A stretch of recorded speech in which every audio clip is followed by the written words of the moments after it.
All right, men, welcome. Today's episode is about 3 Christian marriage counseling principles you can start using today to save your marriage.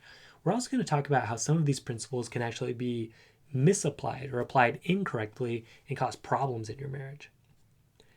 So, usually I do this a little later, but wanted to make sure you understood why I might be someone that could help you with this thing. So, a little bit about me. My name is Mike Frazier, MD. I got my BYU in neuroscience, got to study the brain there. My degree in neuroscience at BYU, got to study the brain and how it works there. Went to UCLA for medical school, one of the top medical schools in the country. Very grateful to have gone there. I became a psychiatrist, did that residency, so I learned how the brain works and relationships and all of that. I'm married with 5 children. So, I'm applying this stuff to my own marriage and learning all the time. And I love sharing the stories that help me so that hopefully it helps you guys as well. I'm working on this myself. And my work is to help men save their marriage, whether or not their wife is interested, or to change their marriage or improve it. I was able to go from a place where I really wasn't enjoying myself in my marriage to where now I love it. I love being married. I feel like myself again. I feel free and just so happy. And I want you to get there too. I've been cited in Men's Journal, Redbook, Ask Men, and the U.S. News and World Report. And important for this one is I'm an active member of the Church of Jesus Christ of Latter-day Saints, which is a Christian church. Christian principles are very important to me. And, so especially for this particular episode, I want to, make sure that's clear to you that that I am, I go to that church and that's important to me. And I love my work. I love what I do. I love helping you guys. So let's jump right into it.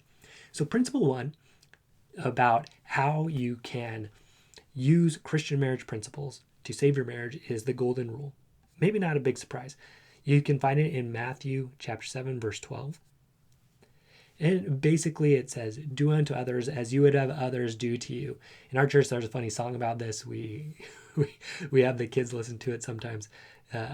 One of the parts goes like, if you step on a cat and smash it flat, we'll turn it around. And what have you found? Would you like that to be smashed flat as a mat by a great big cat? The golden rule says no. It's a super funny song. You can look it up if you want. It's something funny to play to your kids to learn this. But, that's the basic principle. So where it can help in your marriage is just, showing kindness to each other. You don't want to be yelled at, so you probably shouldn't be yelling at your wife. You don't want to be making sarcastic or rude comments. You don't want her doing that to you, so don't do it to her. Okay. Showing respect, right? Respect for her ideas. When she comes to you and says, hey, I think we should remodel the kitchen, and you don't really want to do that, instead of saying, oh, that's stupid, or she comes to you with an idea for money and she's like, hey, I think we should start managing this way. And you say, no, like, that's dumb. We shouldn't do it that way. Like, that's not showing respect. And so we can get in trouble when we start acting that way, when we don't show respect. So respect her ideas, listen to them, try to understand where she's coming from. Okay. Be kind to her, understand her. Okay. Just doing that, offering understanding, it's huge, because a lot of times in marriage, we don't do that, and it leads to problems, right? Because then she feels like she can't really talk to us anymore. Then she says, I can't open up to you because you're not going to listen. You're not going to pay attention, right? Now, in a weird way, there's a place where the golden rule can get you into trouble. And I want to illustrate that with a very popular book called The 5 Love Languages. Now, the 5 love languages, that's a great way to look at things. But the basic principle is that, we feel loved and we appreciate love shown to us in certain ways. Stephen Covey, he talks about it. So Gary Chapman wrote that book, the 5 Love Languages. Stephen Covey, who wrote the 7 Habits of Highly Effective People, talks about a emotional bank account, right, where we're making deposits and withdrawals. And for one person, let's say buying a gift. Buying a gift for a person might be a deposit. They might feel great that you bought them a gift. For another person, it might actually be a withdrawal, right? So in our marriage, when we, especially early on, when money was tighter than it is now, when my wife would buy me a gift, I would actually be kind of frustrated by that, because I thought, man, why is she spending our money on this I don't really even need, right? But she really liked gifts because to her it just meant I was thinking about her. I, took the time to pick something out, and she really enjoyed it. So that was a mismatch, right? So she would give me gifts, and I wouldn't really like it. It would be like a withdrawal from my emotional bank account. So as a refresher, if you haven't read the book, The Five Love Languages, according to Gary Chapman, are physical touch. So that could be hugging, kissing, sex could be part of that. For women, a lot of times it's more the affectionate type touching, hugging, kissing, holding hands, that kind of thing. Gifts, words of affirmation, so kind words, compliments, things like that. Acts of service and quality time. So, think about it. Maybe you're one of those and your wife isn't, or whatnot. So another example of this mismatch, right? So what happens, right, is you come in and you think, hey, I love gifts, so my wife should love gifts. So when I give her a gift, she should like it, right? Or for me, like I'm more of a words person, so I'd like write her nice notes and give them to her, and it wasn't really that meaningful to her. And that hurt my feelings when I didn't understand this idea, right? That, I want to show love to her, not the way that I love it, not exactly as others would do to me, you see, but in the way that she would appreciate it, that would put a deposit in her account. Okay. So the surprise party. So I really like surprise parties. Some of my favorite birthday parties have for sure been surprise parties. So early on in our marriage, I, using this principle, right? Do unto others as I would have them do to me. I planned out a big surprise party for my wife, and she she was surprised for sure. When she opened the door, she acted happy. She had put a happy face on, but it stressed her out a lot, and it wasn't that much fun for her.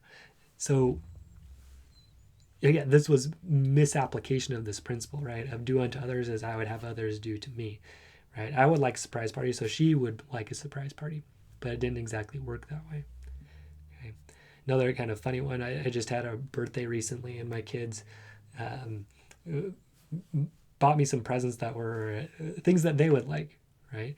It's a understandable thing to do. They bought me some, like a little Winnie the Pooh toy, a couple things like that. I appreciate it very much. I know they love me, and they did that because they love me.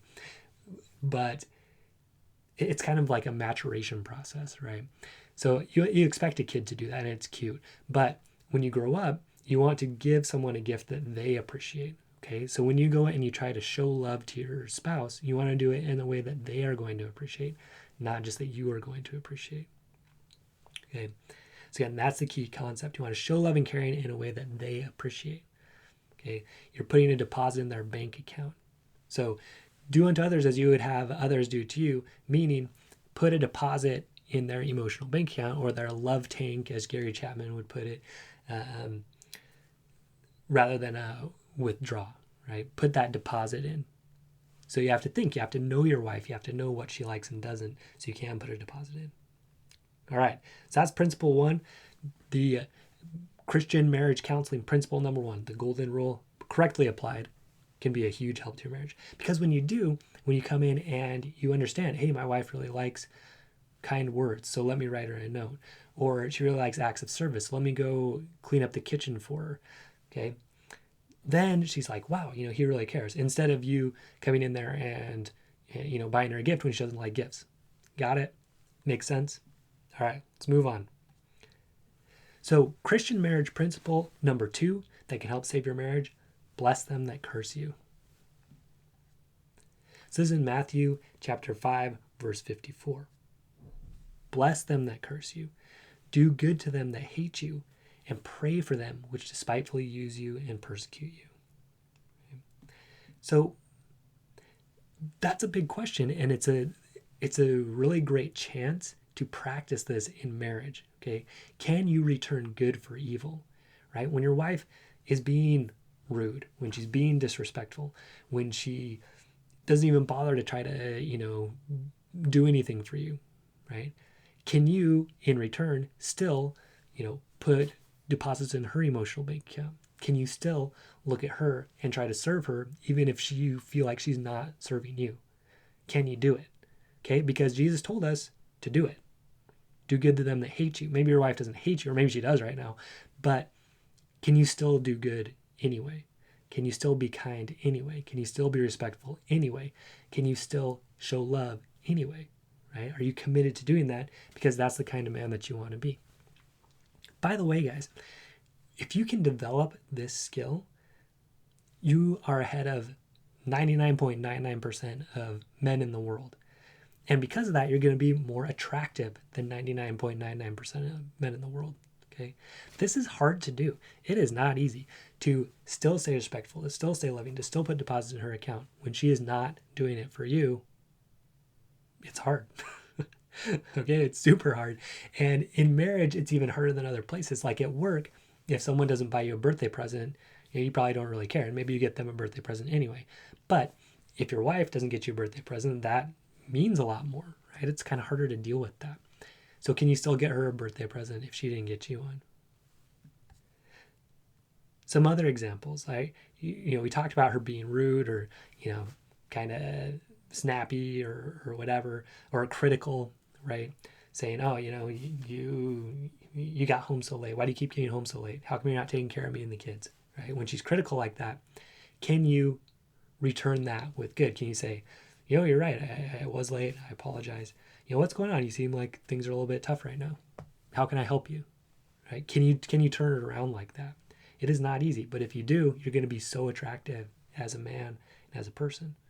Not just at home, right? If you can develop this at home, because that's really the testing ground, then you go and do it at work. Okay, you're way ahead of the game when you can return that good for evil. Okay, when a customer is rude to you, can you return good for that? Okay. Another big one, if she turns you down for sex, right? What's your response? Is it going to be kind? Is it going to be trying to understand where she's coming from? Is it going to be respectful? Or is it going to be sulky and whiny or saying, oh, you're such a prude, or, calling her names or whatever, right? Can you still stay in a good mindset when she's doing those things, okay? Or if she doesn't respect you, right? Or for some of you guys, you're here because your wife's actually been unfaithful, and so a natural response, in our church we call it the natural man. The natural man wants to kind of strike back, right? When someone's rude, you want to be rude back. If your wife's unfaithful, you want to have your own affair, right? It seems to balance things out, but that's not what Jesus taught us, right? Jesus taught us, bless them that curse you, do good to them that hate you, pray for them that despitefully use you and persecute you, right? Do those things. So can you do it? Will you do it?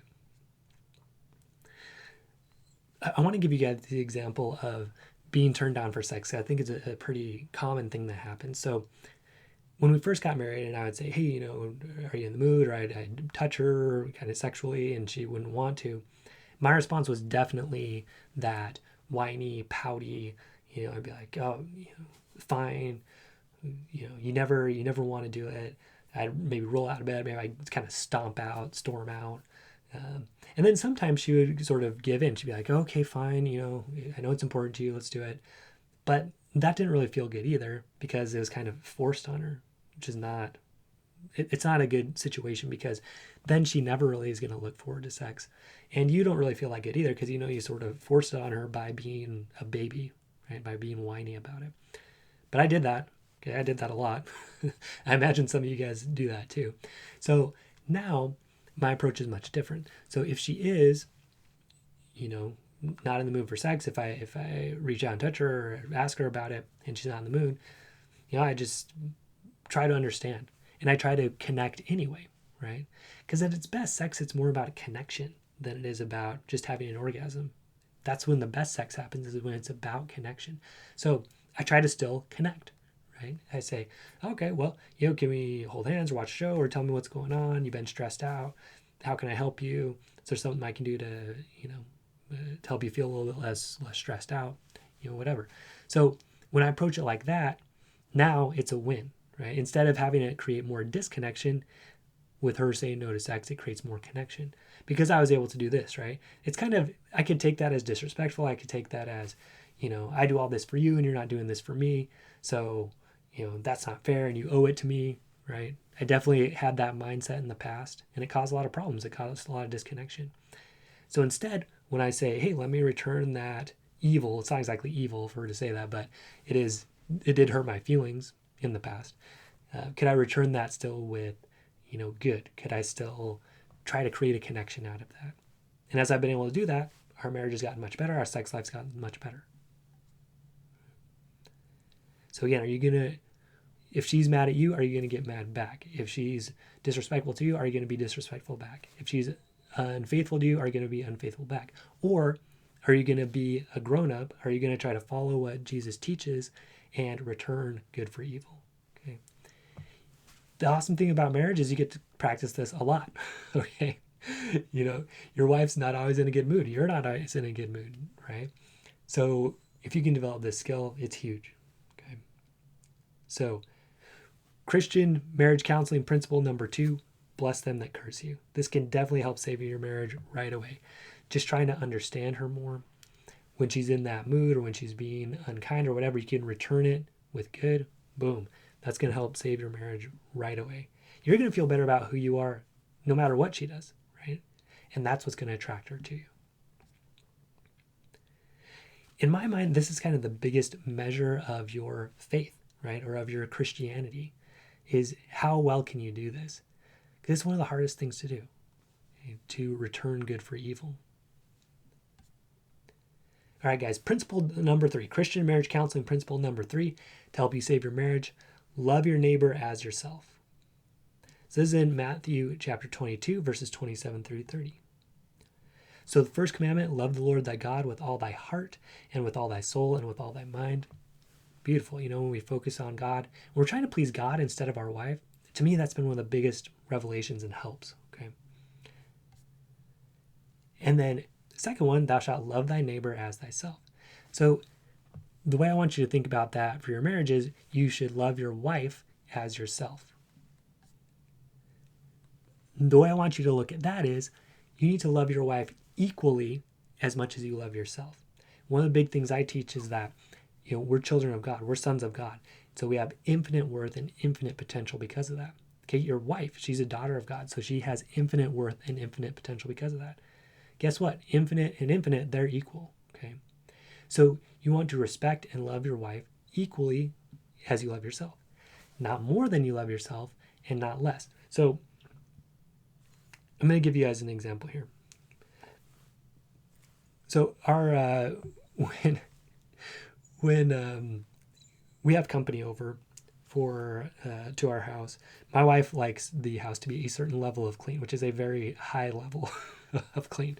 To me, I like it picked up, but it doesn't have to be perfect. So how can we get to a place where we can do this, where we can be equal, where I can respect my own opinions equally to hers? Because they're different, but how can they be equal? Okay. So first of all, I have to listen to her opinion, right? I have to understand, why is this so important to you? And maybe even when I understand that, she's like, well, it just shows me that that we care about them, that we're respectful to them. It's also a good excuse to get the house looking good and picked up. Okay. And maybe, just maybe, when I understand that and I really listen and I'm willing to be influenced by her idea, maybe then I just agree, right? And I say, hey, that makes sense. Let's do it. Let's hire cleaners, or let's go deep into this, right? That's possible. But then I need to be also willing to express my opinion, which is, hey, look, I think that it is important to keep the house clean, but it creates so much stress on all of us as a family. Like we're, beating ourselves up and spending all this time scrubbing down, all these the boogers the kids put on the wall and all that. It just creates so much stress, then it's not fun. And I don't look forward now to having people over. So, and then she can understand that, right? So now we're both sort of there. And now we can try to reach a higher level that takes into account both of our opinions and both of what's important. And then we can reach something else. For our particular situation, we said, okay, we'll clean it to this level, but if you want it more than that, you can hire somebody to do it, or you can do that extra part, yourself. or we can have the kids do it for money or something like that.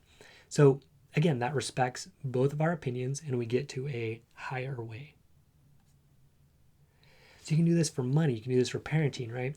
So you love your spouse, right? You understand her opinion, you really deeply understand where she's coming from, and you love yourself. You respect your own opinion, that it's just as valid. And then you discuss and you brainstorm and you get to that higher level. So Stephen Covey calls this seek first to understand, then to be understood. So you try to understand your spouse. Where's she at? Why is your wife saying what she's saying? You understand that, and then you say, hey, will you listen to my side now? And again, a lot of times just hearing what she says, maybe it'll just make sense and it'll click. And maybe when she hears what you says, it'll just make sense and it'll click, and you'll kind of go with one or the other. But for those times when you need to find that higher way, okay, as opposed to a middle way, right? That's how you do it.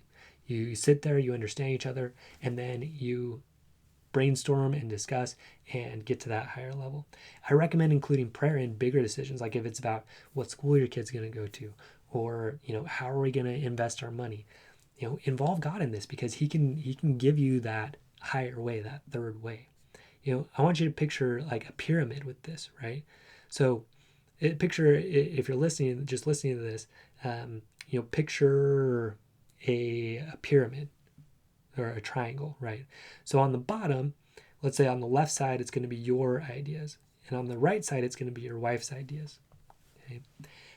But then up at the top, there's a third way or a higher way that's better than what either of you could have thought of on your own. Stephen Covey calls this a win-win, right? A higher way, okay? Better than what either one of you could have thought of. It's a great thing. The other thing you have to think about here is boundaries. So let's say that, I've worked with a lot of guys where their wife is being unfaithful, unfortunately. And one of the things I have to explain and teach them is this idea of, okay, you're loving your wife here because you're, being forgiving, and you're, trying to make it work even though she's with somebody else. But you need to also love yourself equally to her. Like, is this fair to you? Is this, sustainable that she is with this other man while you're here? And this is definitely something that takes a lot of meditation, a lot of prayer, a lot of thought. I have another video about this. If you look at my video, My Wife Cheated, What Should I Do? It'll kind of walk you through, some ideas of what to do. But, you have to respect yourself. So if she's doing something, for example, let's say that your wife is just comes home and screams at you, right? You don't have to take that, because you wouldn't do that to her. So you don't need to let her do that to you. Okay, that's loving yourself. Okay, that's respecting yourself. You don't have to take that. So what you say is, how you set a boundary is you say, hey, if you come home and scream at me, I'm gonna leave. I'm gonna walk away, because that respects you and it respects her. It also doesn't. Some people have a mistaken conception about boundaries, that it's just telling her, hey, don't do this. That's not right. You can only control what you do. So you have to say, hey, if you do this, then I will do this. And that's a boundary. And that's all about loving yourself equally to her. Because look, it's good for her to understand you can't scream at me, right? She needs to learn that behavior is not appropriate. That's good for her to learn that. It's also good for you not to tolerate that. See, when you love yourself and you love her, it works out for the good for everybody. And that's a good way to determine if it's something that is appropriate, a good boundary, or not. Okay, if it's a good boundary, it's going to serve both of you. If it's not a good boundary, it's going to serve one of you or neither of you. Okay. All right, guys. So a summary of in my mind, some of the 3 best and most important Christian marriage counseling principles to help save your marriage. Marriage, again, is one of the best places to learn to practice Christian principles. Okay, you're there every day. You're with your wife. It's trying, but it's a great place to grow and become a better person. So number 1 is the golden rule. Do unto your wife as you would have done to you. Meaning, put emotional, put some deposits in her emotional bank account by showing love the way she appreciates. Also, just being kind and respectful as you would appreciate from her. Try to understand her. Bless them that curse you. Tough one, but one of the big ones that can absolutely transform your marriage right away. Okay, if she comes at you angry and you come back with love, wow, that's big growing up for you, and it shows that things are different.